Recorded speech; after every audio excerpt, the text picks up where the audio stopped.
एक छोटे से गांव में छप्पर डालकर रहने वाला एक छोटा सा परिवार दुनिया के सारे ऐशो आराम न होने के बावजूद भी खुश था।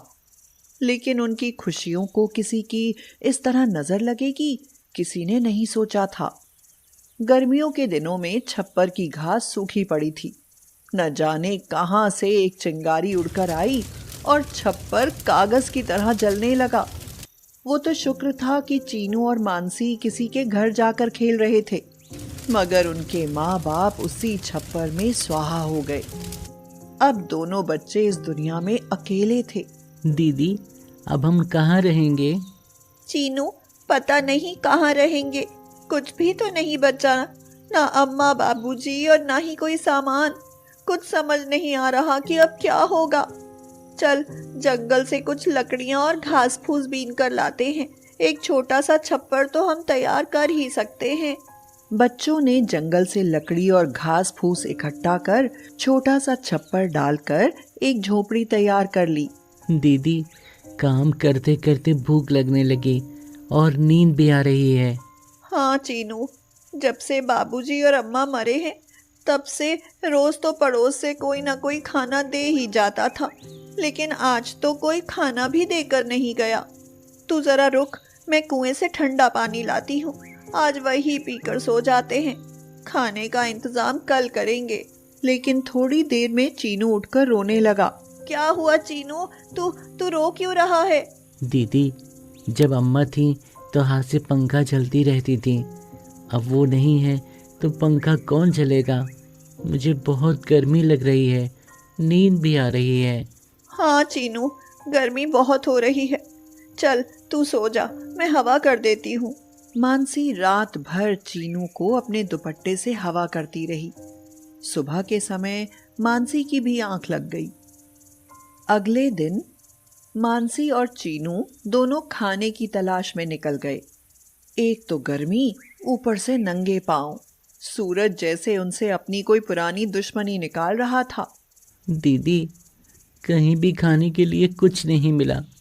मुझसे नहीं चला जा रहा है। धूप से मेरे पैर जल रहे हैं। अरे वो देखो, पानी की बोतलें पड़ी हैं। लाओ, तुम्हारे पैरों में उन्हें बांध देती हूँ, फिर तुम्हारे पैर नहीं जलेंगे। दोनों बच्चे गांव से बाहर पहुंच गए। वहां उन्हें एक गोदाम दिखाई दिया जहां गाड़ियों में सामान भरा जा रहा था।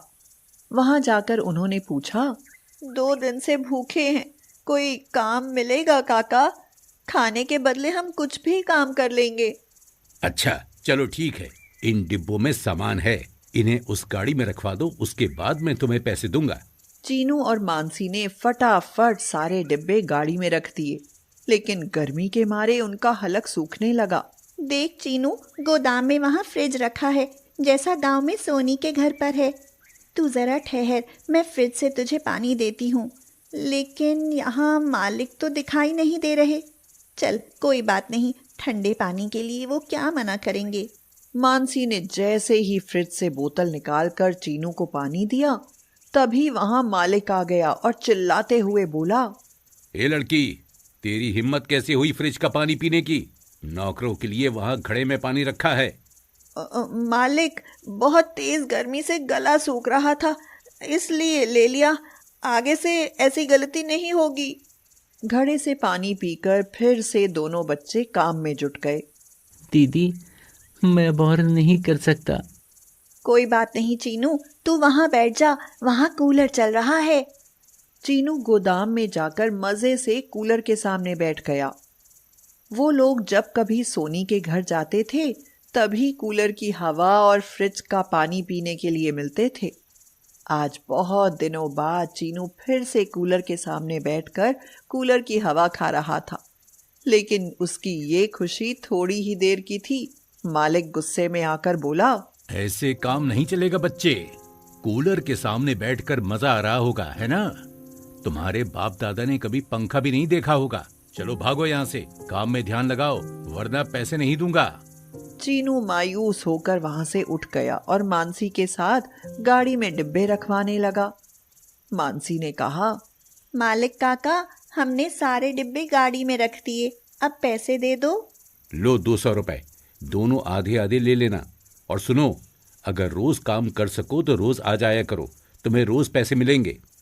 उनके लिए 200 रुपए बहुत बड़ी रकम थी। वो दोनों बहुत खुश हुए।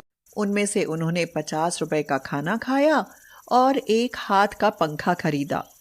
बाकी पैसे उन्होंने घर का राशन लाने के लिए जमा कर लिए। दीदी, आज हमें गर्मी नहीं लगेगी। हमने हाथ का पंखा जो खरीद लिया है, अब आप मेरी हवा करना और मैं मज़े से सोऊंगा। हाँ चीनू, अगर हम ऐसे ही काम करते रहे तो हम अपने लिए एक ठंडा पानी पीने के लिए एक मटका भी खरीदेंगे। वैसे अगर अम्मा बाबूजी जिंदा होते तो हमें कोई काम करने की ज़रूरत नहीं पड़ती। अब मानसी और चीनू दोनों गोदाम पर चले जाते और उन्हें पूरे दिन के 100-100 रुपए मिलते। एक दिन मानसी को तेज बुखार चढ़ गया, उल्टी दस्त हो गए, लेकिन वह फिर भी काम पर गई। तेज बुखार के कारण उसका गर्मी से जी घबराने लगा और वह बेहोश होकर गिर पड़ी। चीनू घबराते हुए बोला, दीदी उठो, क्या हुआ आपको? मालिक, मेरी दीदी को तेज बुखार है, थोड़ा फ्रिज का ठंडा पानी दे दो। मैं दीदी के माथे पर ठंडे पानी की पट्टी रखूंगा तो मेरी दीदी ठीक हो जाएंगी। मैंने तो तुम्हें पहले दिन ही देख लिया था। तुम लोग यहाँ केवल फ्रिज का पानी पीने और कूलर पंखों की हवा खाने आते हो। मेरे सामने ये नाटक नहीं चलेगा। उठो और अपने काम में लग जाओ। अशोक, जो वहां बिजनेस डील के लिए आया था, खड़ा हुआ सब कुछ देख रहा था। उसने मानसी के माथे पर हाथ लगाकर देखा तो उसे बहुत तेज बुखार था। बेटा, क्या हुआ तुम्हारी बहन को?